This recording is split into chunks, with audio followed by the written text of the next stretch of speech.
EKYC అయితేనే ration ఈ నెలాఖరుతో ముగుస్తున్న గడువు ఇంకా 30% పైగా పెండింగ్.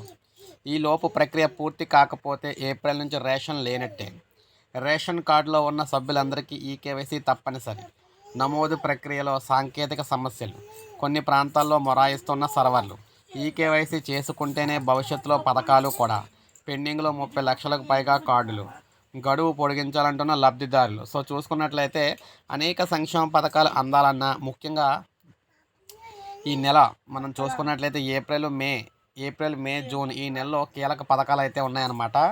అవి తల్లికి వందనం ఒకటి, అదేవిధంగా రైతులకు సంబంధించి అన్నదాత సుఖీభవ, అదేవిధంగా మత్స్యకారులకు సంబంధించి మత్స్యకార భరోసా, ఇవైతే అన్నీ ఉన్నాయి. కానీ ఇవన్నీ రావాలంటే ఖచ్చితంగా రేషన్ కార్డు అయితే మనం చూసుకుంటే ఈకేవైసీ పూర్తయి ఉండాలి. అలా లేకపోతే ఖచ్చితంగా రాదని చెప్పేసి చెప్తున్నారు. కాకపోతే ఇక్కడ చూసుకున్నట్లయితే వీరు ఇచ్చిన టైం చాలా తక్కువ.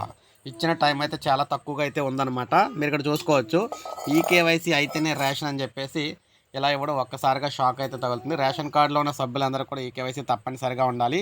నమోదు ప్రక్రియలో సాంకేతిక సమస్యలు, కొన్ని ప్రాంతాల్లో మొరాయిస్తున్న సర్వర్లు.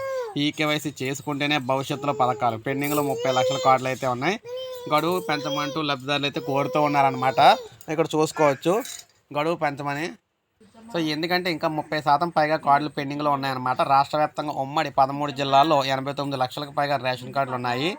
అలాగే 9 లక్షలకు పైగా అంత్యోదయ, 80,000కి పైగా అన్న యోజన కార్డులు ఉన్నాయి. వీటితో 80 లక్షల మందికి పైగా లబ్ధిదారులు ఈకేవైసీ ప్రక్రియ పూర్తి చేసుకున్నారు. మరో 30 లక్షల మందికి పైగా రేషన్ కార్డుదారులు ఈ నెల 31వ తేదీలోగా ఈ ప్రక్రియను పూర్తి చేసుకోవాల్సి ఉంది. రేషన్ కార్డుదారులతో పాటు అందులో ఉన్న కుటుంబ సభ్యులంతా కూడా ప్రతి ఒక్కరూ సమీపంలోని సచివాలయం వాటి పరిధిలో క్లస్టర్లకు వెళ్ళి ఈకేవైసీ ప్రక్రియ అయితే పూర్తి చేసుకోవాల్సి ఉంటుంది. ఈ నేపథ్యంలో ఇప్పటికే రాష్ట్రంలో ఆయా జిల్లాల పరిధిలో ఈకేవైసీ పెండింగ్ వివరాలను సచివాలయం వీఆర్ఓలకు సంబంధించిన సిబ్బంది అయితే పంపించారన్నమాట. దీంతో కొంతమంది అధికారులు క్షేత్రస్థాయిలో సిబ్బంది రంగంలోకి దిగి ఈ ప్రక్రియను అయితే వేగవంతంగా పూర్తి చేసేలా చర్యలు చేపడుతూ ఉన్నారు. అయినా కొన్ని ప్రాంతాల్లో చిన్నపిల్లలకు సంబంధించిన ప్రక్రియ పూర్తి కావడం లేదు. వారి ఆధార్ నెంబర్లు, వేలిముద్రలు సర్వర్ తీసుకోలేకపోవడం అన్నమాట పోతుంది. దీంతో అనేక ప్రాంతాల్లో వివిధ సమస్యల కారణంగా ఈకేవైసీ ప్రక్రియ మరింత ఆలస్యం అవుతుంది. సో కొన్ని ప్రాంతాల్లో స్థానికంగా ఉన్న సిబ్బంది పెండింగ్లో ఉన్న కార్డుదారుల వివరాలు తీసుకొని ఈకేవైసీ చేయించుకునేందుకు ప్రయత్నిస్తున్నారు. సాంకేతికపరమైన సమస్యలతో ప్రక్రియ అసంపూర్తిగా నిలిచిపోతుంది. దీంతో రాష్ట్ర వ్యాప్తంగా 30% పైగా రేషన్ కార్డుదారులు పెండింగ్లో ఉన్నారన్నమాట. సో చూసారు కదా, మనకి వీరైతే టైం అయితే ఇంకా పెంచలేదు, కానీ మ్యాక్సిమం పెంచే అవకాశం అయితే ఉంటుంది.